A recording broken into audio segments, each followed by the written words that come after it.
Understanding pricing can make you so much more money in a business. But here's the thing, no one ever bothers to read a book on pricing. Pricing a product correctly is something that most people don't do. They oftentimes just pull out a random number, or they assess it based off market price or cost. Especially if it's like an e-product, like an e-book you're selling online, or something random like that. They assume that, oh, this is just the natural price, I'll just choose this price. And that can screw you over tremendously. Tai Lopez is an entrepreneur who's an investor in some of the biggest dating sites on the internet. So one day his team decided, hey, rather than just going with this premium price, which we've thought for a long time is the best price to charge our customers, let's test out making this whole thing free and then having some premium upgrades on the back end. So they did this and they made millions more dollars.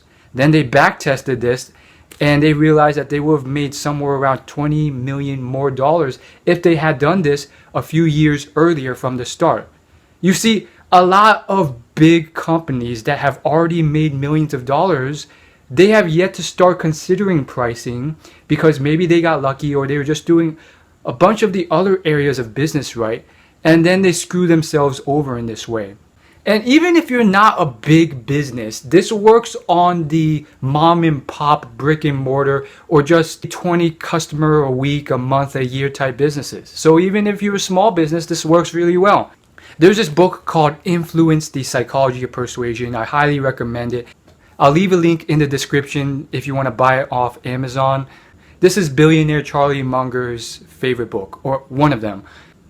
In the book, a shopkeeper who runs this diamond store in this tourist destination accidentally doubles the price for all his goods.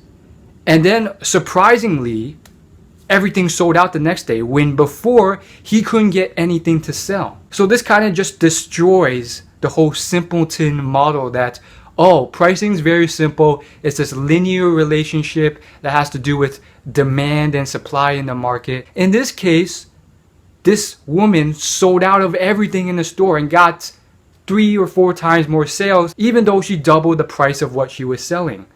Again, you're going to have to read the book yourself because I don't believe in summaries to explain everything.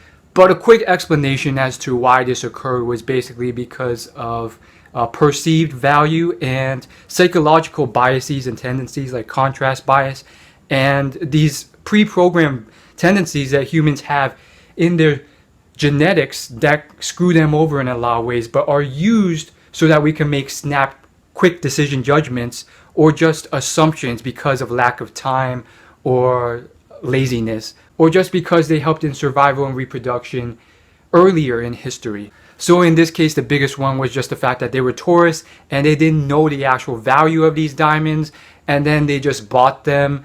And that can screw over a lot of people because the market price, they don't know the market price of these diamonds.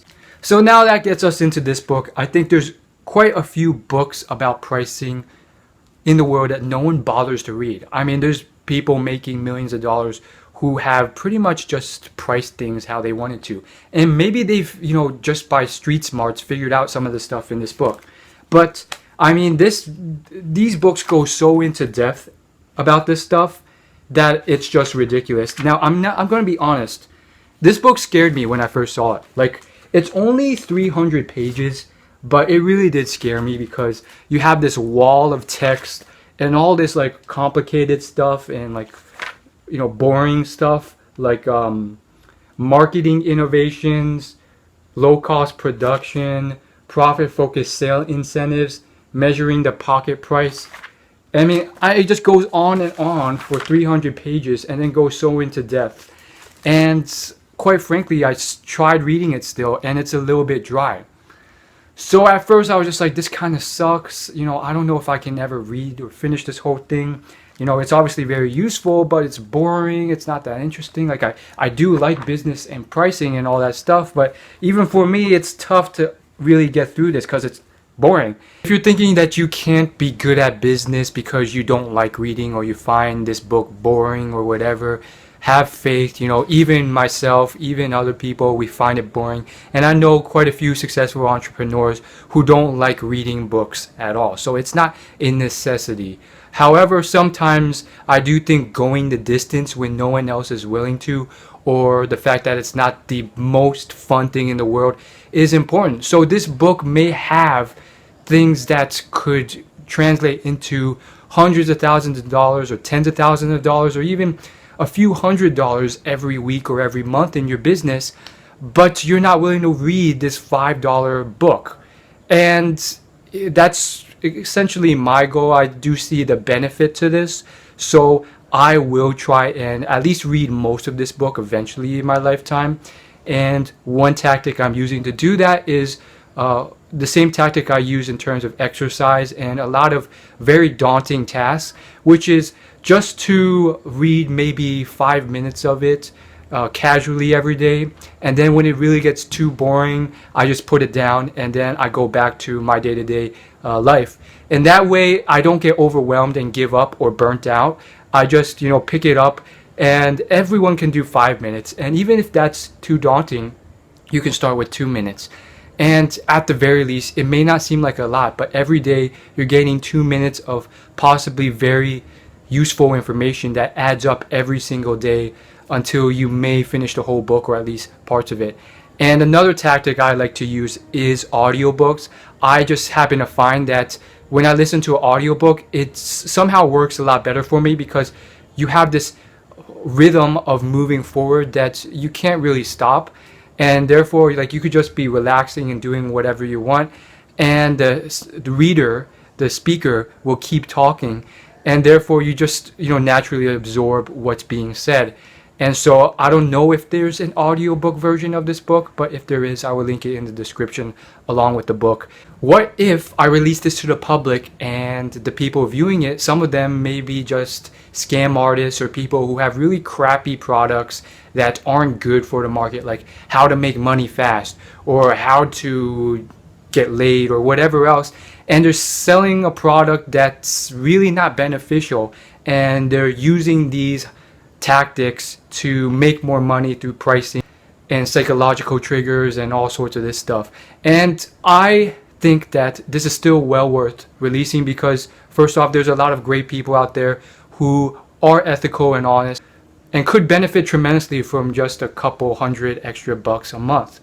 And then as far as those people who are using all this stuff, I think in the long term, in the long run, for the 5 and 10 year mark and the 20-year mark, they will not win in the long-term race. And you can do all this stuff and it may help you, but at the end of the day, if you're selling something that's scammy or tricks people, I don't think at the end of the day, even if you manage to sell it for a long time, you will feel deep down that great. But my theory, at least, is that I think that in the long run, these people, whether it's on the inside on some level or in terms of complete fulfillment and achievement and happiness, I don't think they can fully do this. And there's pricing for the sake of creating more market share rather than making a profit. So there's different variations of this. I've heard of some pretty cutthroat pricing wars in China. And again, I'm not expert on this, but basically I've heard that what they basically do is